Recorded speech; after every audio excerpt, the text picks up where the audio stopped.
रुख चढ्ने ल त ल ल ओ माई गड त्यो त धेरै काम भएर नाकमा खुनै आइसक्यो ती हिँडेर अब त रक्सी खायो भने हुन्छ है प्रेसर त स्वाटै घटी गयो हेलो नमस्ते everyone welcome back to my YouTube channel आज चाहिँ भने साथीहरूसँग बाहिर अब घुम्न जाँदैछौँ डाँडातिर जानेछौँ आज चाहिँ मैले यो इपिएसको लुगा लगाइरहेको छु आज चाहिँ अब त्यो जङ्गलतिर जाने हो त्यही भएर लुगा सुगा ड्याङडुङ जे पायो त्यही लाएर हिँडिरहेको छु ल त अब त्यो जङ्गलतिर गएको देखाउनेछौँ लेट्स गो गाइज जङ्गलको उकालीतिर लाग्दैछौँ टक्कसँगले माथि लाग्नेछौँ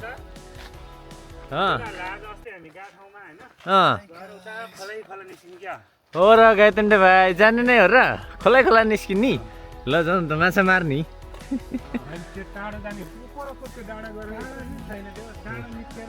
ल ठ्याक छ जङ्गलबाट पनि केही कुराहरू उठाउँ न हौ यसो यार अनिकालको बेला केही पाइँदैन स्याउहरू यसो हुँदैन कति स्टेप हिँडे भनेर हेर्दै हुनुहुन्छ क्या हो स्टेप गर्नु ल कति हिँडिन्छ हामी ओके हात कहाँ छ भन्नाले पनि अगाडि देखाएर यहाँ इपिएस वर्करको ज्याकेट लगाएर हेर्नुहोस् खानु खाले नि इज्जत होइन यो ज्याकेट लाउनको लागि मेहनत कति गरेछ नि यहाँनिर केटाहरूले यो ज्याकेट पैसाले किनेर किन्न नसकिने ज्याकेट हो क्या यो अनि यो ज्याकेटको लागि मान्छेहरू दिन रात कति नसुती पढिरहेछ कति होइन दुःख गरिरहेछ यति उकालो चढ्दा नि सास बढिहाल्छ टुङलुङ गर्दै अलिकति उकालो चढ्नु पर्ने हुन्छ हामीले राम सरले बरु देखाए दुईजनाले चाहिँ अगाडि गएर निकै कुदे ए के हो फेरि मुद्न लाग्यो के हो हुन्न है बसेर चाहिँ मुद्न हुन्न है यसरी चाहिँ वातावरण फोहोर पार्ने के हो फिमेल भर्सन दिन आँटे जस्तो छ चुरोट खानै नपर्ने रहेछ नि उकालो त हिँड्नै नसक्दो रहेछ चुरोट खाने न नखाने गाह्रै पर्छ रहेछ ओ माई गॉड चाहिँ अब चराको कला देखाउँदैछ यस्तो चरा चाहिँ अब कोरियामा कराउँछ कि कराउँदैन त त्यो भन्ने कुरो हो यहाँको चराले अनौठो मानेर हेर्न जस्तो छ कहाँबाट आयो यहाँ चरा यस्तो चरा नपाउँदो रहेछ यो चराको नाममा चाहिँ मैले एउटा हान्दिएको समर्पित गरेको चराको नाममा त्यो चराको हुलै फेरि बोलाएको हो कि आउने हो कि फेरि यहाँनिर होइन गाह्रो छ नि के बाजी गरौँ अरे रुख चढ्ने ल त ल ल ओ माई गड दियो दियो दियो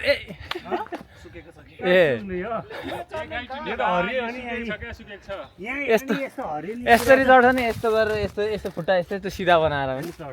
त्यस्तो आउँछ ए त्यहाँ त होइन हौ त्यो ठुलोमा हो जुत्ता लगाएर त सकिन्न होला जुत्ता लगाएर सक्दैन हो रुख चढ्नमा मलाई चाहिँ खतरा एक्सर्साइज हो नि फेरि त्यो पनि एउटा कलै हो मलाई चाहिँ अलिक आउँदैन यार माथि गयो भने कस्तो डर लाग्छ यार म चाहिँ पहिला त सक्दैन म चाहिँ डर लाग्छ माथि त्यो बाँदर जसरी नै चढ्छ यस्तो यस्तो गरेर सिधै क्या सिधै हो त्यस्तो गरेर सिधै क्या टक्लक टेक्दै जान्छ अलिक सानोमा हुन्छ क्या हो त्यसरी हिँड्दै जान्छ क्या ओ माई गॉड ल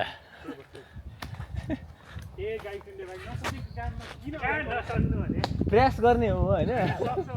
पहिलो डाँडामा आइसकेको छु अब यहाँनिर साथीहरूले एक्सर्साइज टक्कसँगले गर्ने हो गर्छे पो भन्छ गर्ने हो राम सरले यहाँनिर दिइरहेछ गर्लफ्रेन्डहरू 5-6जना पठाउनु पर्ने हुन्छ अनि त्यसपछि नपठाइ हुँदैन यता सम्धिको ढाँडामा धेरै काम गर्नु भएर फेरि ढाँड दुखेको नि फेरि आमा लास्टै धेरै काम छ त्यही भएर ढाँड दुखिरहेछ यता झन् यता यति व्यस्त खाना हग्न समेत फुर्सद छैन यो मान्छेलाई त्यस्तो व्यस्त कम्पनी त धेरै काम भएर नाकमा खुनै आइसक्यो धेरै काम भएर सम्धिको ल यो त कला फेरि हाम्रो सनाबाउको कला फेरि सनाबाउको कला त यार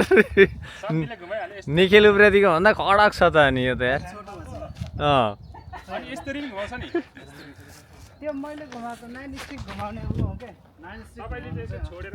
पहिला हामी सानो हुँदाखेरि त्यो निखिल उप्रेतीले क्या डन्डी घुमाएको देख्दाखेरि लास्ट घुमाउनु मन लाग्थ्यो क्या यसरी सिक्न मन लाग्थ्यो तर आफ्नै टाउकोमा लाएर बेहोस नै हो अड्याउने चाहिँ कला कला कला राम सरको लाउरे घुमाउने नि कला मार्छ होला आफ्नै टाउकोमा लागेर बेहोस चाहिँ नहुनु ल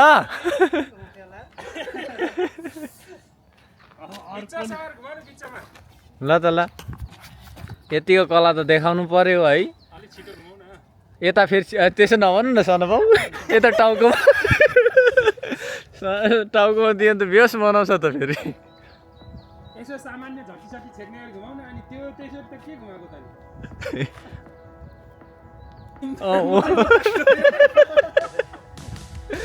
डेन्जर लाग्यो त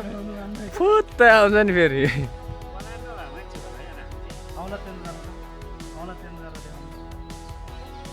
कला प्रदर्शन भइरहेको छ यहाँ राम सरको कला त के भन्ने र संसारले नदेखेको मात्रै हो म देखाइदिन चाहन्छु यहाँबाट है संसारलाई देखाउनु पर्यो नि गर्नु त ल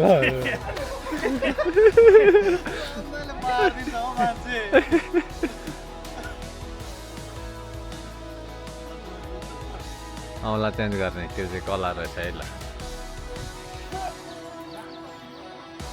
सम्धी ल भर्ती जाँदै हुनुहुन्छ हाम्रो सम्धी चाहिँ अलरेडी के अरे एक्स आर्मी भएको कारणले हाफ प्यान्ट सार्ट लाएर आँखामा बुचर लाएर होइन हेर्दै हुनुहुन्छ ट्रेनिङ दिनुहोस् न त सम्धीलाई केही कुरा दुई चार शब्द तल नपुग्नु त यतिकै उठ्नु त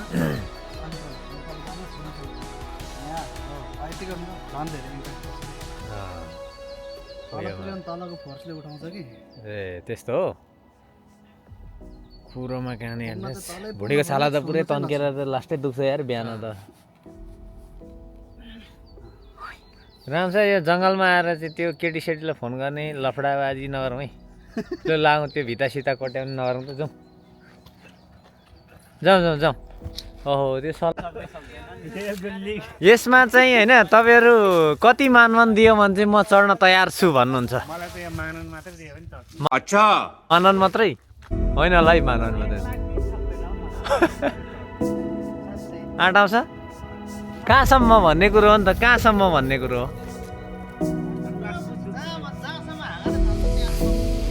हो माननमा राम सरलाई भर्खरै मानन निकालेर दिइहालौँ कि क्या हो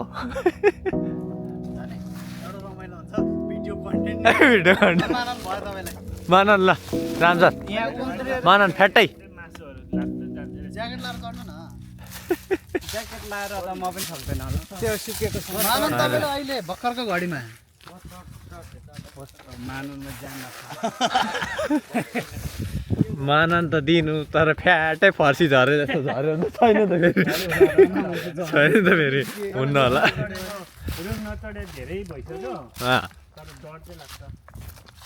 यहाँ चाहिँ हामीले एउटा कोरिया मार्टमा हुने महँगो तरकारी चाहिँ फेला पारियो साथीहरू त्यो चाहिँ यो रहेछ यो चाहिँ यसको मूल्य चाहिँ एकदमै महँगो हुन्छ है गाईहरू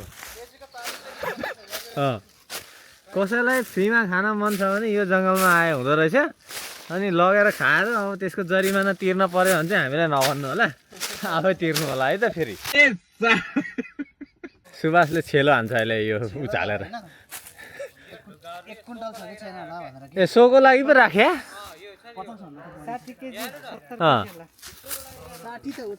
ल ल ल छेलो हान छेलो बोकेर ल ए यस्ता जाबो होइन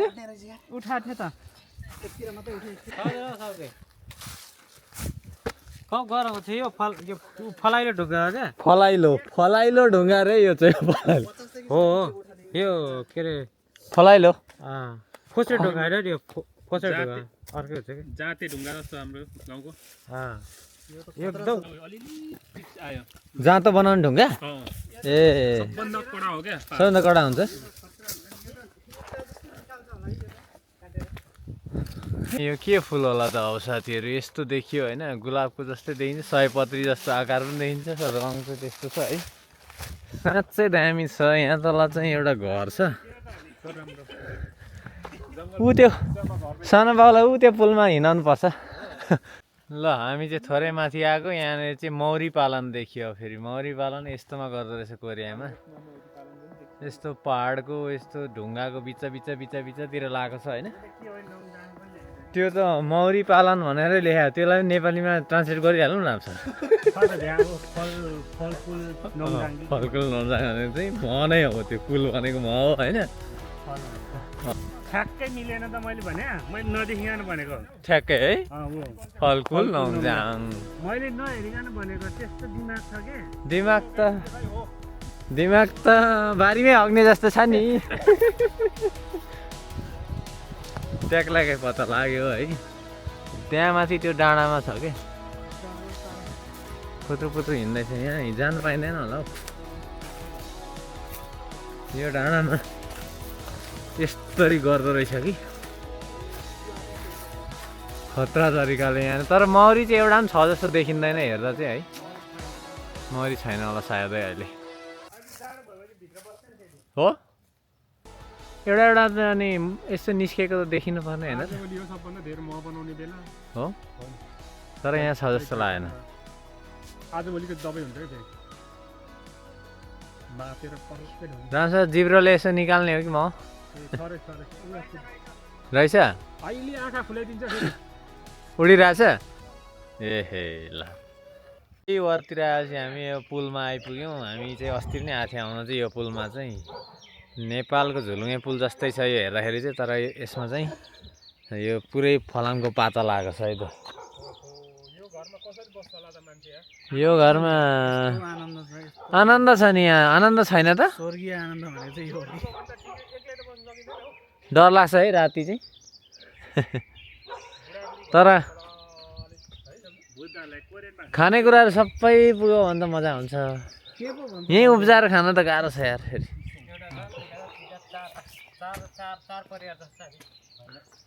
गाडी चाहिँ यहीँ राख्नुपर्ने हुँदो रहेछ अब पारी जाँदैन होइन रात पनि पर्यो हामी चाहिँ अब अर्को गुम्बामा आइसकेको छौँ हाम्रो लुनाले चाहिँ यहाँनिर अब प्रेसरलाई कन्ट्रोल गर्नलाई दुख्छ होला नि धेरै दुख्छ ए तर अनि गोलो छ त त्यति नदुख्नु पर्ने ट्रेनिङ अनि वेटले थिच्दा त दुख्छ ए त्यहीको लागि नै बनाएको नि यो है खुट्टा हिँड्नको लागि प्रेसरकै मध्यनजर गरे होला ल त यति हिँडेर अब त रक्सी खायो भने हुन्छ है प्रेसर त स्वाटै घटिगयो फेरि दम्काउनु पर्छ ल त यहाँ प्रेसर घटाउँ अनि फेरि रक्सी खाऊँ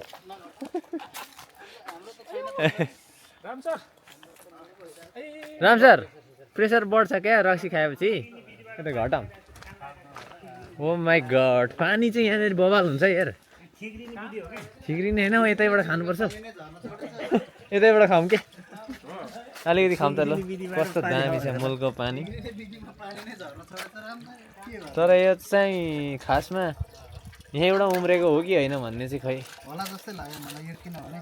जति बेला झरिरहेको हाम्रो झरिरहेको हुन्छ यहाँ चाहिँ फेरि बन्द गर्ने पनि राखिदिएको छ र मूललाई त कसरी बन्द गर्ने होला भन्ने पनि लाग्ने ब्याटो मैले भर्खरै खोले हो कि ए हो बन्द थियो होइन होला हो र त्यसो भए ए पाइपै रहेछ त्यसो भने ट्याङ्की हो क्या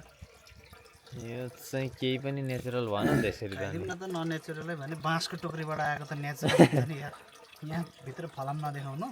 बाँस चाहिँ बनाए जस्तो बनाएर टोकरीबाट झरेको पानी कोरियामा यो नेपालकै मूलबाट बन्द गरिदियो है गुम्बा चाहिँ यस्तो रहेछ परम्परागत शैलीमा बनाएको रहेछ है मजाको बवाल बनाएर रहेछ अब यहाँभित्र जान चाहिँ गइएन अहिले रात पऱ्यो केटाहरू त अनि तीव्र गतिमा पो हिँड्न थाले त रात परेर हो